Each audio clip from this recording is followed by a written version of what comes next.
추석 연휴가 시작됐습니다. 고속도로는 정체로 꽉꽉 막히고 우리 모두 일상에서 벗어나 친척들끼리 모일 것입니다. 오가는 길은 힘겹겠지만 피를 나눈 친척들이 함께 모인 시간이 기대되지요. 조카가 커가는 모습을 보며 흐뭇하기도 하고 부모님의 늙어가는 모습을 접하며 콧날이 시큰해지기도 할 것입니다. 그러면서도 한편으론 이렇게 되묻습니다. 왜 우리는 명절만 되면 힘들게 친척들이 함께 모이려고 애를 쓸까요? 개인주적 전통이 강한 서구인들의 입장에서 보면 이처럼 온 국민이 명절마다 동시에 움직이면서까지 친척들을 함께 만나려고 하는 것은 대단히 비합리적이고 소모적인 행태입니다. 1년에 몇 번 만나야 한다면 각자 생업 스케줄에 맞춰 1년 동안 분산해서 소규모로 만나는 것이 더욱 합리적일 것입니다. 그러나 한국인을 비롯하여 유교적 전통이 강한 나라에서는 이런 합리적 대안은 받아들여지지 않습니다. 여전히 설날과 추석이라는 양대 명절만 되면 친척들이 모두 모여 우리가 한 핏줄로 엮여 있다는 사실을 끈끈하게 확인받고 싶어 하죠. 찰스 다윈 이후 최고의 생물학자로 인정받는 윌리엄 해밀턴은 친척이 함께 모이는 우리의 풍습에 대한 과학적 근거를 제시해 줍니다.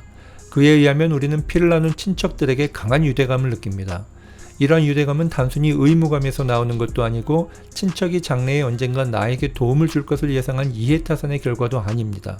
믿어지지 않겠지만 이는 유전자에서 비롯된 자연스러운 생리적 결과입니다. 해밀턴은 이러한 유대감을 숫자로 계량화했습니다. 그가 제시한 유대감의 근거는 유전적 근연도입니다. 유전적 근연도란 두 사람 사이에 이타적 행동을 일으킬 수 있는 유전자를 개체군의 평균보다 더 많이 공유하고 있을 확률을 말합니다. 인간은 누구나 자기 자신에 대해서는 1의 유전적 근연도를 가집니다. 쌍둥이들 사이의 유전적 근연도도 1입니다. 반면 자기 자신과 아무런 관련이 없는 다른 사람과의 유전적 근연도는 0이죠.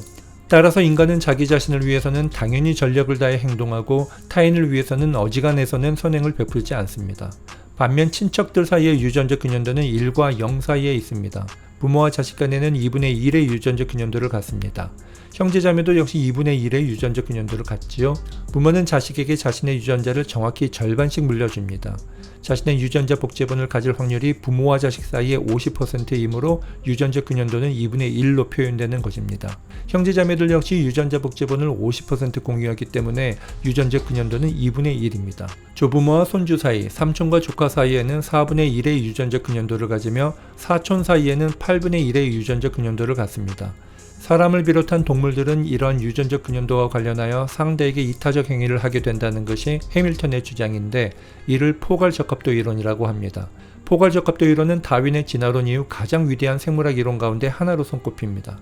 설날에는 친척들이 모두 모여서 세배를 하고 세뱃돈을 주고 받습니다. 삼촌은 조카에게 세뱃돈을 주면서 아까워하지 않지요. 가령 삼촌이 조카에게 10,000원의 세뱃돈을 준다고 하죠. 삼촌의 입장에서는 10,000원이 손해입니다. 반면 삼촌과 4분의 1의 유전적 근연도를 갖는 조카의 입장에선 10,000원이 생기게 되니까 이득이 됩니다. 그리고 이때 조카가 10,000원으로 얻는 이득은 삼촌이 10,000원을 줌으로써 보게 되는 손해보다 훨씬 큽니다. 어린아이들에게 10,000원은 큰 돈이죠. 만약 조카가 10,000원으로 얻는 이득이 삼촌의 10,000원 손해보다 4배 이상 크다면 삼촌 입장에서는 세뱃돈을 주더라도 아깝지 않습니다. 삼촌과 조카 사이의 유전적 근연도인 4분의 1에 4배 이상을 곱하게 되면 1보다 크게 되는데 이처럼 유전적 근연도와 조카가 얻게 되는 이익의 크기를 곱한 것이 삼촌의 손해보다 크게 된다면 삼촌은 기꺼이 지갑을 열고 조카에게 세뱃돈을 주게 됩니다. 조카에게 세뱃돈을 건네는 삼촌의 마음에는 이러한 유전적 근연도가 자기도 모르는 가운데 작용하고 있습니다. 물론 이런 설명을 들으면 자연스럽게 이런 반문이 들 것입니다. 도대체 어떤 삼촌이 그런 계산을 하면서 세뱃돈을 주느냐라고요? 물론 이렇게 치밀하게 계산하면서 세뱃돈을 주는 삼촌은 없습니다.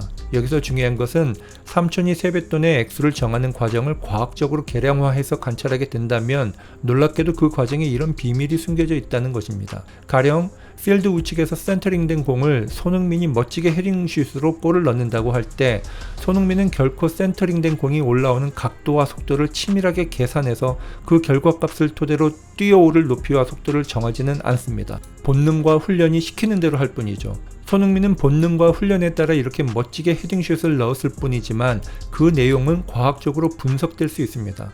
삼촌이 조카에게 세뱃돈을 주는 과정 역시 삼촌 자신은 의식하고 계산한 것이 아니지만 과학적으로 분석될 수 있는 것이죠. 그 과학적 분석을 해밀턴이 했던 것입니다. 친척들 사이의 유대감은 진화 과정을 거쳐 인간을 비롯한 동물들이 지니게 된 자연스러운 감정입니다.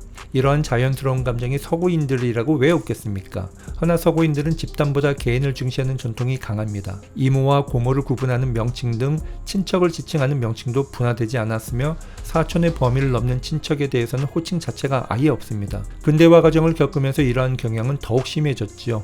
친족주의를 뜻하는 네포티즘에는 아무런 긍정적 의미도 포함되어 있지 않습니다. 반면 우리는 숙부, 숙모, 외숙, 외숙부, 고모, 당고모, 증조부, 고조부 등등 친척을 지칭하는 명칭이 복잡하게 세분화되어 있습니다.